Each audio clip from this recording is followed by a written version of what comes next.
We'll say a very good morning to Ailie. Good morning, Ailie. Good morning, Alan. How are you? Really good, thanks, and it's a pleasure to hear your voice. I didn't realise that when I was ringing you that you were a person that worked out at Fed Uni, they call it now. Yes, it's changed since I was there at Ballarat Uni, but it's certainly still the same place. I've been out there and engaged a few interns for our events, so it's been a fantastic connection there. And I suppose it's a way to get some good help there to, with the programs they have out there to run the teachers' games and do some of the legwork for you. Certainly is. All right, let's get to the Victorian Teachers' Games. It's the 22nd Teachers' Games, and they're going to be held in Ballarat from the 24th to the 28th of September. Tell us what sports are on offer.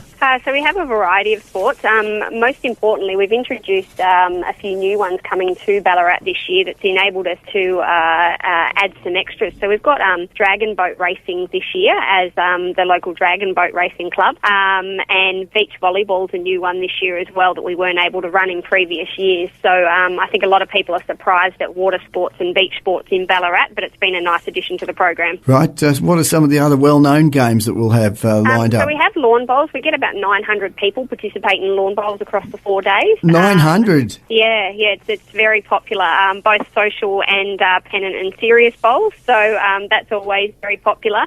The amazing race, we do an amazing race across Ballarat with the local orienteering club, and that's always, I think we've currently got about 900 people. We had to open up another competition. We also have serious sports, netball, basketball. We have AFL coming and doing super kick, and then we have some sports for the perhaps not so sporty people physically, where we have dart and 8-ball and go-karting and laser tag. Right, so there's plenty of sports there on offer. How do we go about entering it if we're a teacher? And first of all, I suppose we better find out who's eligible to enter. So all Victorian teachers from both government and independent schools, as well as any support staff at government schools. So it's a wide variety. You don't actually have to teach in a classroom. All school administrators are also eligible to enter. Now, I think the next thing we need to just check out, because these games are pretty big. They're not quite as big as Ben-Hur, but they are pretty huge for Ballarat, and it's something we really appreciate during our school holidays in September, where we're going to have lots and lots of teachers. Roughly how many teachers and people who come along with them will we get? So we receive 3,000 entries from teachers to participate in the games, and it's a great, it's called sports tourism. It's a great opportunity for sporting events to bring locals in and then extend their stay in Ballarat. We've encouraged this year, working with your local traders and Blood on the Southern Cross and through Sovereign Hill, to offer family-friendly events so that when the games are finished, people can continue their stay in Ballarat and enjoy the start of their holidays with their children and families. Now, how serious are these games taken? Is it sort of, really serious or somewhere semi-serious?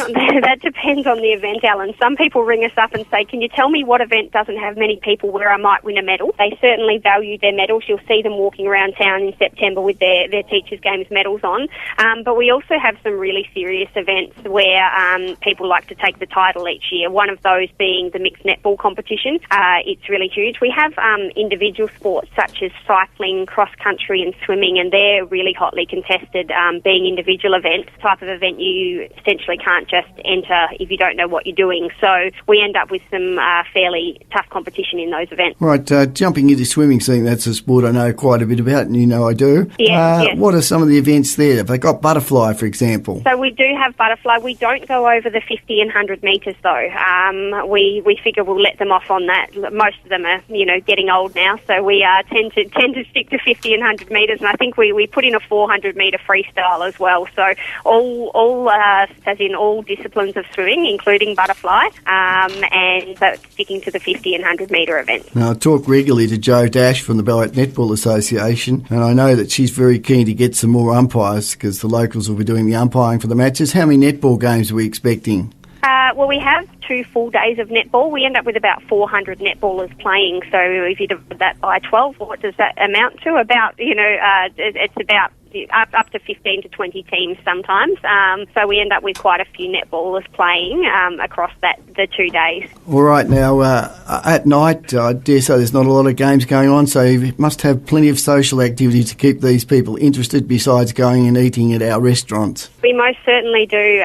We have a trivia night, which is on the Sunday and Monday night. We then have that's out at Bray Raceway, and then we have a trotting event on the Tuesday night that on the teachers' games. We're running a brewery tour, a winery tour, and ghost tour, which utilise all the local attractions and businesses there. With the ghost tour has blown us away. We've ended up having to add extra events for that one, so everybody's very keen to get on board. And as well as music bingo, which we hold at one of the local organisations and Hop Temple, and then after that they move on to the Bluestone, which is an exclusive event there for teachers' games on the Sunday, Monday and Tuesday night. And I think there's a trivia night as well, if you didn't mention it. Yes, so 2 nights of the trivia night. So we end up, that's a great night.